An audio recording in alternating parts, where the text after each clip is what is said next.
Hey, this is Caffe with BlackRiches.com showing you how to quit your job, live your passions, and build wealth. Today, I want to talk to you about building a sense of entitlement.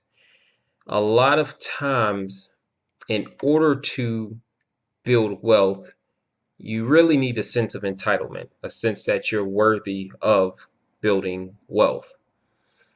And you need this sense of entitlement simply because, in order to take action on your dreams or on your goals to become wealthy, you need to actually believe that it's possible to do so. If you don't believe it's possible, you won't take action. So when building wealth, the actual steps to building wealth are extremely simple. Extremely simple.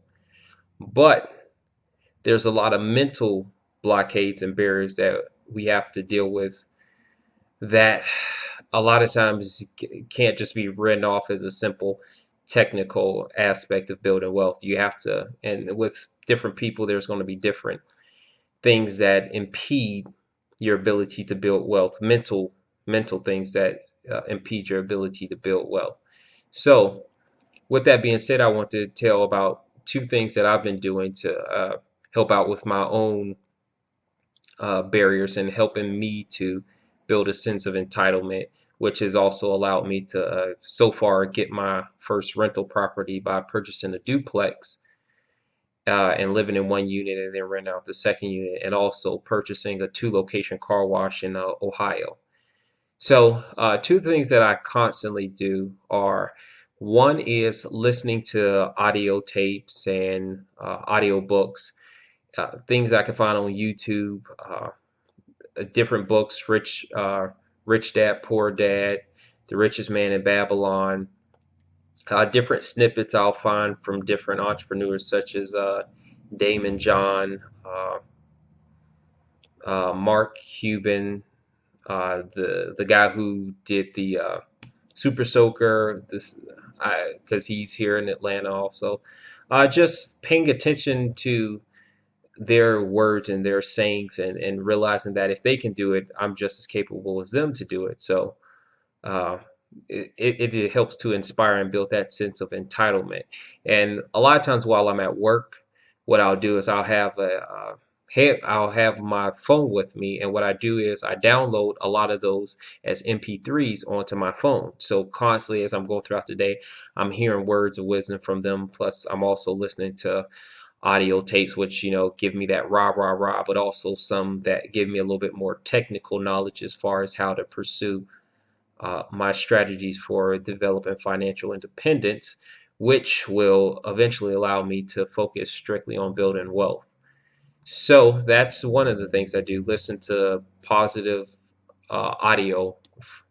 The second thing that I've done is the first time I got my job about 3 years ago, from my first paycheck on, what I do is I save up 30% of my paycheck. And that money was specifically for investing in my future. So this would be used for the purchase of real estate. This would be used for the purchase of businesses. This would be used for the purchase of paper assets such as mortgage notes, or it could be used for stocks, but I'm just not really a big stock fan because you don't really have a lot of control over the particular stock or the ownership in the company that you purchase the stock for a lot of times. So that's just not my thing. But uh, that I use the money that I've saved up and put into my investment account specifically to purchase well, not necessarily appreciating assets, although I would love appreciation from my assets, but I purchase assets that will typically provide me some cash flow, which will allow me to have a bit of financial independence, so then I could really pursue building wealth full time. And with the whole with building a sense of entitlement, how the real estate help with building that sense of entitlement was, hold on one second, how the real estate helped with building or how the job itself and the investment account helped with building a sense of entitlement. It allowed me to realize that I could save up large amounts of money, although at at very small increments. So the more whatever I made, I would at the least I've ever saved is 10% of my paycheck, and that's probably occurred maybe 5 times, or yeah, 5 times probably over the last 3 years, where I've saved at least 10%. Well, actually, I've never saved 10%. I've always been more, because what I'll do is I'll save up uh, typically 30% of my paycheck, and then I'll save $100 to $150 for a savings account, and then I'll typically save $25 to $50 to go into my IRA. So when I add all of those up, it typically goes well above 10%, even when I did 10% going into my investment account.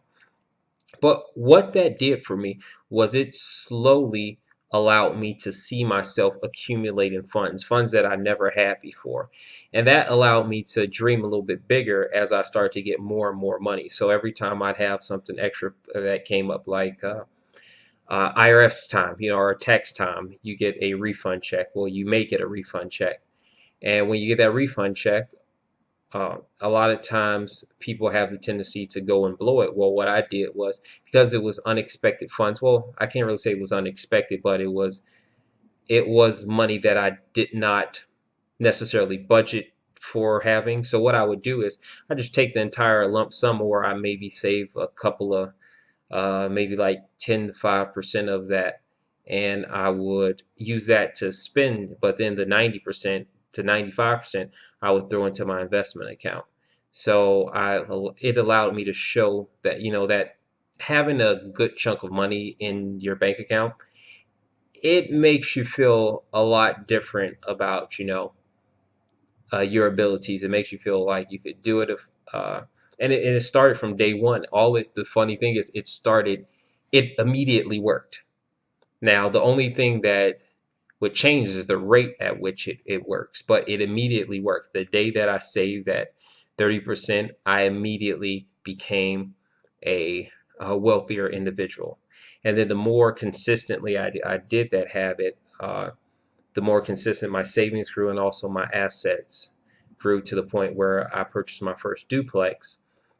And I was able to do that with zero down, due to the fact that I'm a military veteran. So I used my VA home loan. So I did that with 100 or 0% down. And then I used some of the funds in that account to purchase my first my business, the 2 car washes. And because I had purchased a duplex and it wiped out my housing expenses, which was at that time my largest expense, now I had the money that I was spending in rent, which was $800 to $900, to put into purchasing the business. So then I was able to use one asset, or the savings from one asset, to purchase an additional asset. And that's part of the way the rich get richer. So these are two things that you can do to help to build yourself a sense of entitlement, and understand that you are worthy of greatness and you're worthy of achieving your financial goals. But to do that, you have to train your mind to allow it to happen. You have to train your mind to allow it to happen. Because if you can't see it first in your head, because everything, even my duplex right now, and my businesses, I first saw it in my head, and I actually see a lot more for myself in the coming months and years.